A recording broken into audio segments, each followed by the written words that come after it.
Hey, we are live. How are you? Say hi, everyone. Deborah, Raquel, and we are doing a live broadcast every week. Basically, I'm set up in this mission of getting experts to talk about different issues for the expat community in different countries. So today we are doing this Facebook Live, YouTube Live for the Portugal expat community. And with me, Deborah Dav, and Raquel. We're going to talk about a very interesting topic that is super close to my heart. We're going to talk about business. But before we go into like business, I like to say a little bit, and we can all say a little bit about what we do in our introduction. My name is Pablo Arias with International Relocation Partner, and I own an international shipping company that specializes on servicing the expat community who is looking to move abroad. So if you're looking to move abroad, maybe you're retiring, maybe in Portugal. That's the type of service we provide. We give you advice on the customs regulations and the process of shipping your household goods and your things to Portugal. And let Deborah introduce herself and then give us a little introduction on Raquel. Oh, thank you, Pablo. This is my second time here, so I'm super excited for the re-invite. I am an expat coach. I'm an intercultural psychologist. I help people prepare for a move abroad and or adjust once they've arrived in terms of planning, mindset, organizing, all the logistics. So everything goes smoothly and with the least amount of stress and overwhelm possible. Focusing on not the focusing on the life we want to live abroad and not the move we want to make. Amazing. And Raquel is actually, I've known her for maybe a year now, Raquel. Oh, yeah. I think so. Yeah, Time and moves fast. I know, amazing. Raquel has a company, and she'll explain, of course, a lot better than I will, helping people with opening a business, how to navigate this part of moving and living abroad, where not only it has to do with logistics and understanding, but also figuring out how to navigate, making a business and creating a business from scratch, let it be a sole entrepreneurship or something bigger. Did I say that correctly? Is that accurate? Perfectly, Deborah. Thank you so much, and thank you, Pablo. I mean, I'm very grateful to be here. I'm very honored to be here. This is very exciting. I love this. I mean, can you imagine? Have you stopped and think what we're doing? We're in different continents and we're talking live. This is, I mean, amazing. This is the technology. I mean, we take this for granted, but this technology, man, still amazes me. I think this is a sign that I'm getting old. But yes, Deborah, exactly that. So I have an expat consultancy business. I'm an attorney. I have over 20 years experience in the banking and legal industry. And so now what I've done for the past year is help expats create their own company or buy their business. So I do business brokerage, contract reviewing, real estate as well. So like a buyer's agent, I do a bunch of things. And what I don't do, I have partners that do. So I always try to, help it the best way I can with every tool that I have. And it's going pretty great. So, and I'm loving helping out. So that's it.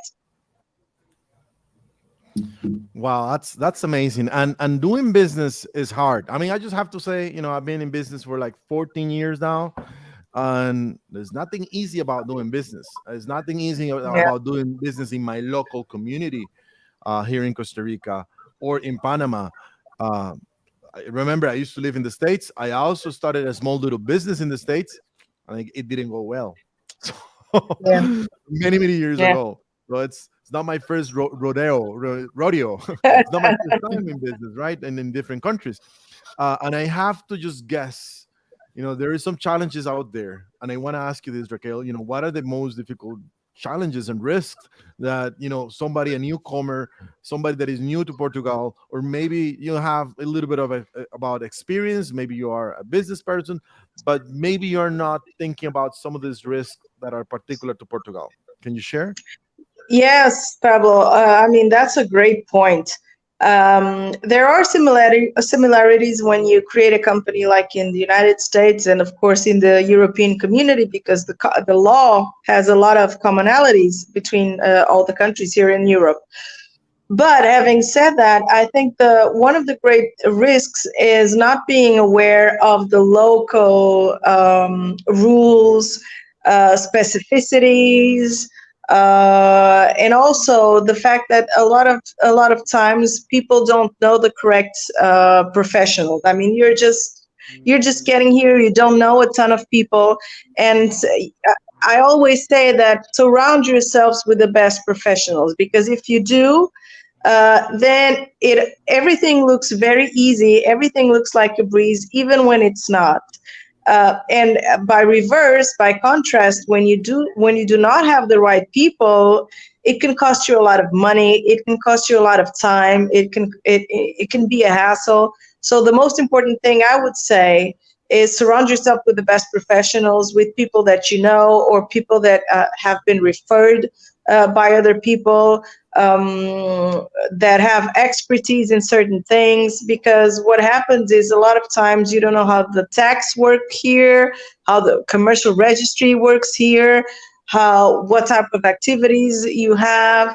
Like, even if you want to hire someone, maybe you don't know exactly what the costs are, because Social Security here works very different, for instance, than what it works in the United States. So one of the risks, I would say, is not being aware of everything that it Yeah. takes, because you're new to the place. I mean, this is obvious. And so the way to overcome this, I think, is, and I cannot emphasize this enough, surround yourself with good professionals. Stop going to the freaking Facebook groups to have like tips, because I mean, no, this is not the best thing. I mean, and people mean well. I mean, people try to help. That's great. But the fact is that even if you've gone through the process, it doesn't mean that you know it all. And then some other times there are people that have gone through something, and now they think that they're experts, and now they think they know it all. No, they don't. So surround yourself with best professionals. If possible, a Portuguese person, or someone that has a lot of years of experience in the field, national, local, because they will grant you the best way and the easy way to navigate through all the bureaucracy and everything that you need to know. I think that's the main thing. See, and it's something interesting. It just keeps coming to me and to these lives. Be careful with the expert groups. Yeah. Yeah, it's funny. And something else that I do realize is, I said this all the time. I'm the guy that you guys call me when they want to move to Portugal, but you guys call me again when you're moving back because something didn't work. And because, yes, I opened my business, I opened the restaurant, it just didn't work. Can you help me? Can you ship everything back for me? So it's a sad story. It's a sad true, but it's true. And Yeah. something that I do realize is that there's a lot of people out there with business ideas with no money. It's like, it looks Yeah. like this is the most common thing. People come to me all the time. Hey, Paulo, I have this great business idea. Can you invest? And then you have this, hardworking people that are retired, that make all their money through their life. Maybe they have in the US 401k. They have savings. When they get here, hey, I have this great idea. I know this club is gonna work. Yes, and just be careful. Just be careful out there. And if you're serious about doing business, if you're serious, get yourself with a professional. Learn the local, learn the local, culture. I would say, what are this is another question. This is maybe Deborah, you could also help me with this, because I know you do one-on-one consulting with your customers. Have you found business ideas? What are the most common business ideas that your customers may have?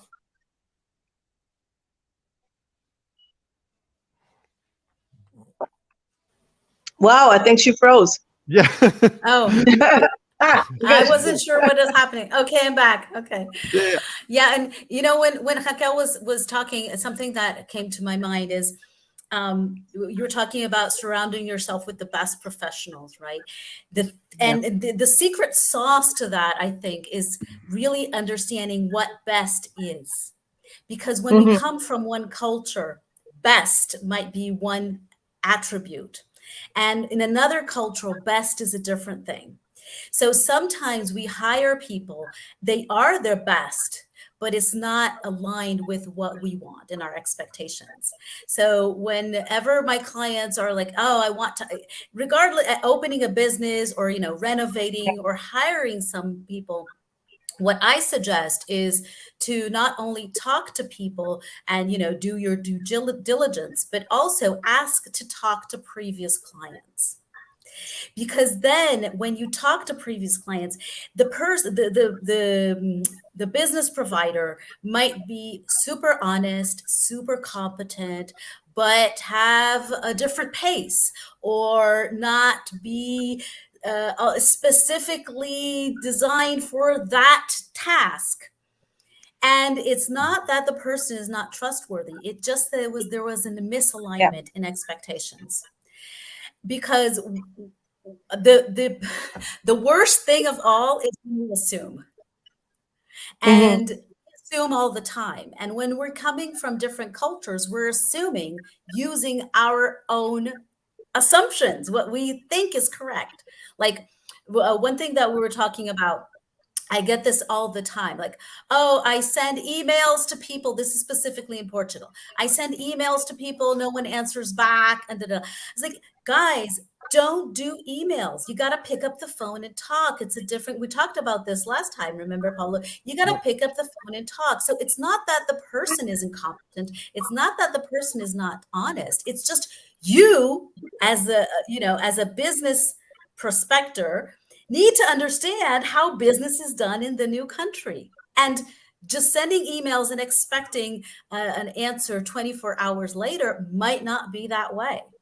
So Mm. I think that's super important to understand the nuances of what good, best, and bad mean in different countries. So I just wanted to chip that in. On point. Amazing. Now, I wanted to get an idea. Once again, I think I mentioned this before we start, but what are the most common businesses that are in the radar for the newcomer? Um, Maybe Raquel, what are the most common businesses that you end up being engaged in a maybe in a consulting or maybe Yeah. helping somebody buying these businesses? Paulo, this is one of the most interesting things that have happened to me this past year is that there's no usual. There's no most common thing. There's no twice of the same. It's so surprising. I've done, stuff from uh, dancers contracts to psychedelic Okay. mushroom legality assessment. I've done it all. I mean, and even creating companies. I've helped create a school. I've helped create a consulting business. I've helped create an agriculture business. I've helped create, I mean, a crypto business. I haven't had twice of the same things up until now. Can you believe that? I mean, it's so diverse. I would think, consultancy or Airbnbs. No, I mean, I have done so many different things this year. And it's made me grow, of course, and learn a lot because every time I do, I have I like to know about the business because of licensing and stuff that may be involved. So I've done all bunch of different companies I've created. Really, I cannot say that I've created two companies with the same commercial codes. So the commercial activity codes, which means the object of the company. I have not created two of the same, which is Wow. amazing. That's funny. What about Yeah. you, Dev? Well, specifically with businesses, I don't have that experience. What I can tell you is that I know a lot of people who come with an idea and have a hard time or fail to test that idea for the local market. Mm. All right. So I know of a specific case that I was actually one of my partners in terms of that helps my clients out with the legalities and visas. They were saying that there was a person from Brazil who wanted to bring a specific type of food to Portugal. And because it was so successful in Brazil, they didn't do any testing. They just, spent a lot of money, opened a big venue, Wow. invested in, inventory and all that. And it was a flop Wow. because there was not that culture. Wow. So, and then we go about assumptions again, right? So it's really important when you're, I bring this from my MBA. Even though I'm an expat coach, I do have an MBA as well. And I worked with marketing for pretty much my previous life before expat coaching. So it's really important to test the market and to tweak it. Sometimes it's just a matter of changing the names.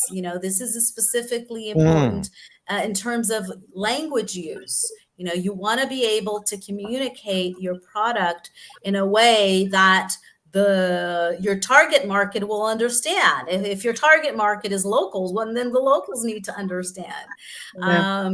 The price point, it's what is expensive and what is affordable in different countries is completely different. So what I would suggest is really test your product, let it be, it doesn't matter if it's a service or it's a physical product.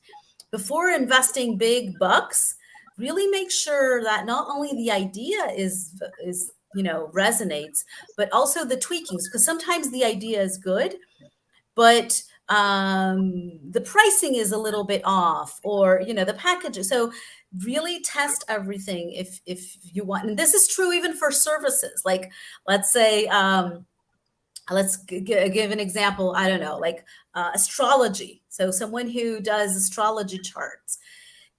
In some cultures, this is seen in one way. In other cultures, it's seen in a different way. So how are you going to word it? How you're going to position it? Make sure that you know enough of the language to be able to deliver a good product, and people will understand what your astrological chart is all about. This is something that I see people sometimes overlooking in the anxiety of building a business. So, and it can hurt them in the long run. Okay, let's entertain. I love that, and I want to get a little bit into the intercultural factor. But let's entertain this question that Natalia is throwing at us here on the screen. Is there any particular hidden cost that people just do not? They just think, okay. You think there is something that people just don't think it's there? Pablo, for me, I can say two very obvious things that this past year have been quite preeminent. First of all, invoices. I've come to realize that the system in Portugal is quite different from other countries, because, like, for instance, in the US and even in the UK, you can write an invoice in a piece of paper or like in a template for your company, and it counts as a financial document. It's not that way in Portugal. In Portugal, you have to have specific software that's certified by the tax authorities in order to be able to write an invoice. So, I mean, at first my clients are, oh, okay, write me an invoice, or and they don't even give me their tax number or something like that, or they create a company and they think that immediately they can invoice someone. It's not like that. You have to have a software, you have to have a permission, and the numbers are sequential, so everything communicates within the system. So that's one of the first things that people are not, find very different once they start their business here. And the second I would probably have to say would be the costs of hiring someone. It's not just their salary, it's the cost of social security, which is very high in Portugal. You cannot forget that, okay? So it's How 35%, much? let's make it general. It's 35%. It's a lot of costs. And not only that, I mean, the person pays 11% and the company pays 24 dot something percent. Okay, so in total it's 35%. And now add to that the insurance, the mandatory insurances. Add to that the the cost of training. Add to that the cost of medical assistance that you have to give everybody.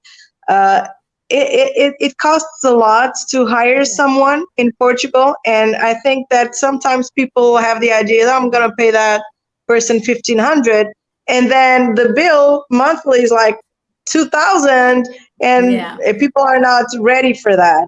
So it Yeah. is a shame, but And yearly it's oh yeah, 14 salaries. It's not oh yeah, 12. exactly, and a 1 month vacation. Okay, I want to think about Okay, that. I'm thinking twice now. I don't know.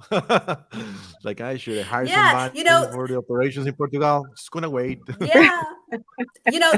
I don't want The to scare you off. free, but you know what? This is important to talk about because the free healthcare comes Yeah, from somewhere. exactly. It doesn't just Yeah, come out from of thin course. air, right? So, and when people say, "Oh, they only get 1,500 a month," but it's 14 months that people receive, and they work 11, Yeah, so they're getting exactly, 3 months for free. exactly. So Mhm. this is something when people say that, and I won't to enter here the discussion of wages if it's high or low because this is an Yeah. endless conversation.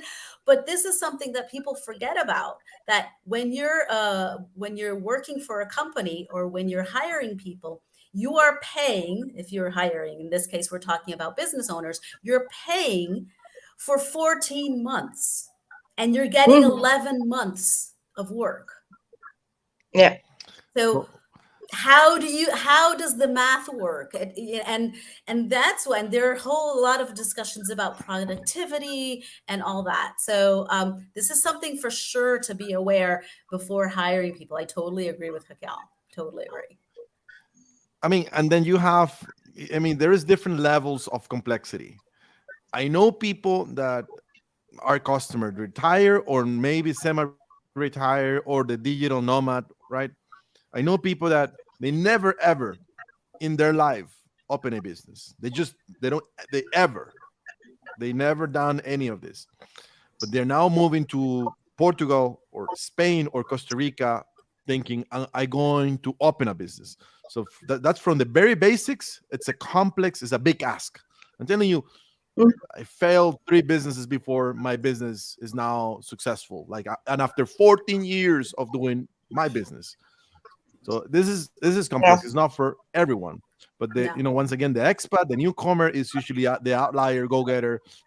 I'm capable of everything. I'm excited. The new city makes me, Lisbon is makes me, gives me all this new energy.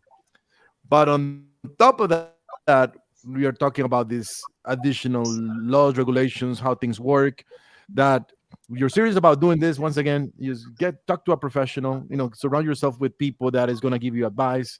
I often say, and I like to say this, the way you learn the quickest is finding somebody that that done it before, that has got experience in your specific, type of project that you want to do, and finding that person and get close to that person, invite them for coffee, get them to coach you if you can, and learn as much as possible, because that's the only way or the easiest way Yeah. to overcome all the hidden, black swamps that you can possibly get somebody with the true experience.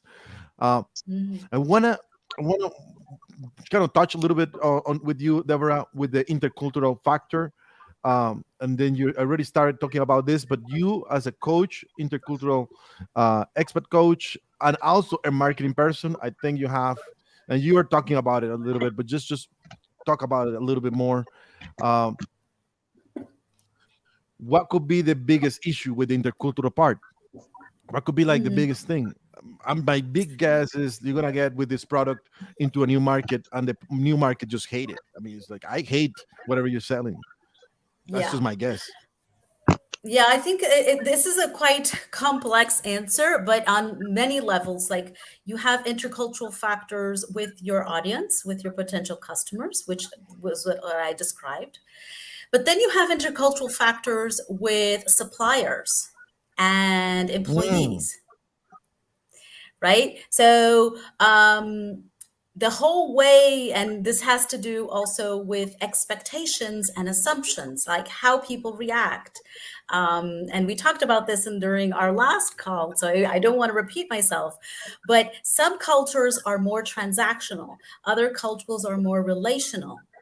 And in a transactional company culture, sorry, it's about the transaction, who, the cost, da, da, da, da, da. In more relationship based cultures, which Portugal would be an example of, it's about the relationship. So with a supplier, for example, you would have a relationship with this person, a conversation. Sometimes deals are done over lunch. It's not a formal meeting. It's actually most you take the person to lunch, you invite them to a nice lunch, and then during that lunch, which in Portugal can take from 1 to 2 to 3 hours, depending, that's when things are discussed it's weaved in the conversation. It's not, okay, boom, what's the agenda for today? We're going to talk about this. So understanding how business is done is super important factor. Of course, depending on your industry, if you're a consultant and you're going to sell projects, you need to know how to sell a project. It's not like you're not selling hotcakes at the grocery store. Another thing that I feel it's very important to know is the hierarchy. So specifically in Portugal, mm, less so during time, but it's still important to know how to address people. It's the same as Spanish. mm, There's the equivalent of usted and tú. So people can feel mm. offended if you don't address them in the right way, either because you over address them or you under address them. They can feel offended both ways. And you can really spoil a deal because you didn't understand that subtle Yeah. dynamic. So understanding these subtleties, and these are just two examples because I know we're going way over, that can really make or break a deal. And we're not even talking about price, about anything of that. It's just these subtleties. What do you think I about mean, that, they just Raquel? shit. Go ahead, Being Pablo. Portuguese. Oh my God. I mean, spot Yeah, on. I'll say. I mean, there is so many different factors. Yeah.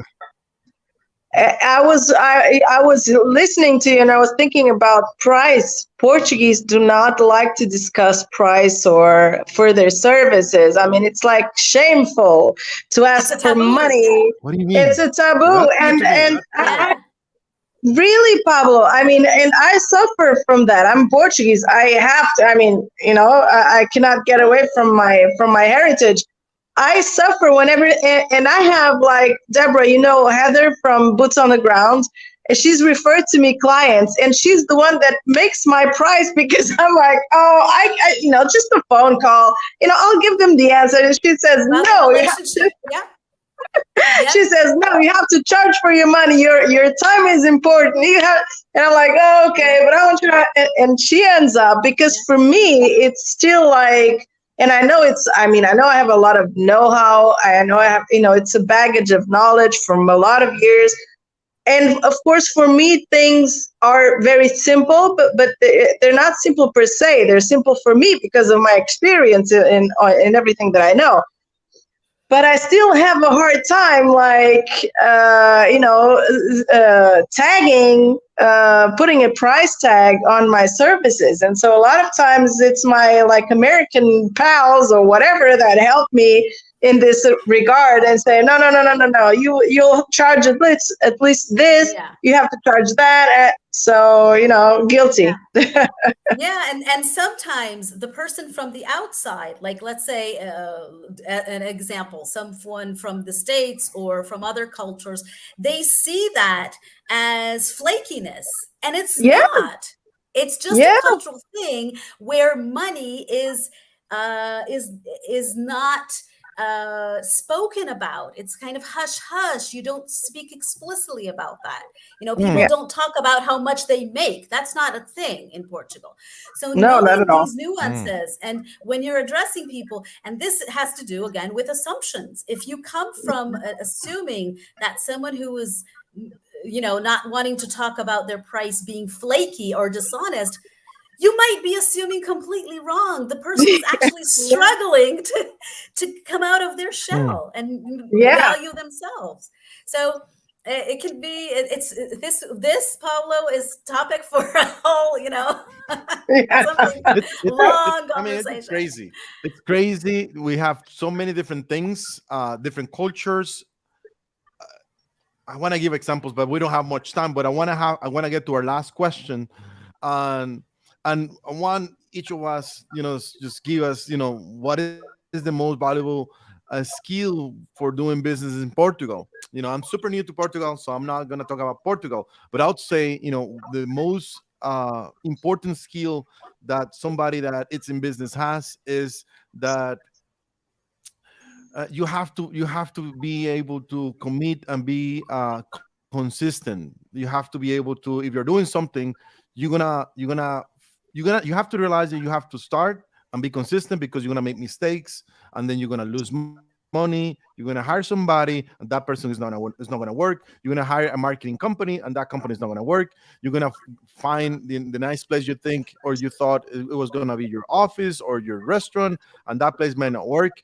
uh, this is the only way I learned. I never got an MBA on business or in anything in my life. So I learned out of, hitting myself through walls and learning. So about Deborah was talking about testing the idea. Yeah. So if I know ahead of time that I may not make it, so I'm gonna start little. So with making little mistakes, not risking everything. And once I Mhm. tested the idea, then I go bigger and bigger and bigger. And now doing Costa Rica, Portugal, Mexico, I'm now doing Costa Rica, Portugal, Mexico, and many other countries with an LLC in the US. But the idea has been tested. So Mhm. be consistent and learn that you're gonna make mistakes. That's kind of like the only thing I can say about doing business. And don't go big to start. Just start little and then grow and continue to grow. You're next, Raquel. I would say grit, persistence, grit. I mean exactly that. But also in Portugal, and if you're not from here, be patient and realize that things are done differently. It's not that they're done in a worse way or better way. It's different, and also have patience with yourself because you don't know what you don't know. Okay, so again, try to surround yourself with good professionals. Forgive yourself for the things that you don't know, for the things that don't go as well, and just persist and have the grit to go through the motions and persist, because in the end you'll find yourself in a place where it's rewarding to have something of your own, to look back and see where you started and where you're at right now, and all the experience and everything that you've learned along the way. So I would say grit. Amazing. And to top it all off, Deborah, what is that skill that you Well, think is I would useful? I think that everything you guys said, plus managing yourself. And Mm, I'm going to share a tool on how to do that. So this tool wow. is actually, I didn't make it up. It's from Stephen Covey from the 7 Habits of Highly Effective People. And it's, you're going to I encounter like that. problems. You're going to encounter obstacles. And the first thing you got to manage is yourself, because or else nothing else gets done. So the what I suggest, and this is something I share with my clients, is that you're going to put every obstacle into one of 3 categories. Is it something I control? Is it something I influence? Or is it something I don't control? If it's something you don't control, let it go. You don't control it. So focus your energy on things that you control and that you can influence. You can't control the tax system in Portugal. You can't control the government in Portugal. You can't control the exchange rate. Just let it go. So focus on what you can control. You can control your budget. You can control your time. You can control how fast or slow you want to do things. You can control. So that, I would say, is the most important thing, because when you do that, everything else gets easier. It's kind of like a 20-80 rule. Typically 80% of our concerns are things we can do nothing about, and we spend most of Yeah, our true. energy on. So that That that is would be true. my little pearl Amazing. of wisdom. Excellent. Our time is up. This was set up for 20 minutes. It's been 35 minutes. So we went over, but the information and all this, the entire chat has been so useful. And I thought, we just have to continue to just do more and more. We have to go, but thank you for tuning in, and thank you, Deborah. Thank you, Raquel. We'll put My more pleasure. information about you guys in the description below. We continue to do business. I'm so excited to work with you guys. Ciao. Bye bye. See you next week. High Thank five. Bye. you. Bye Bye. bye.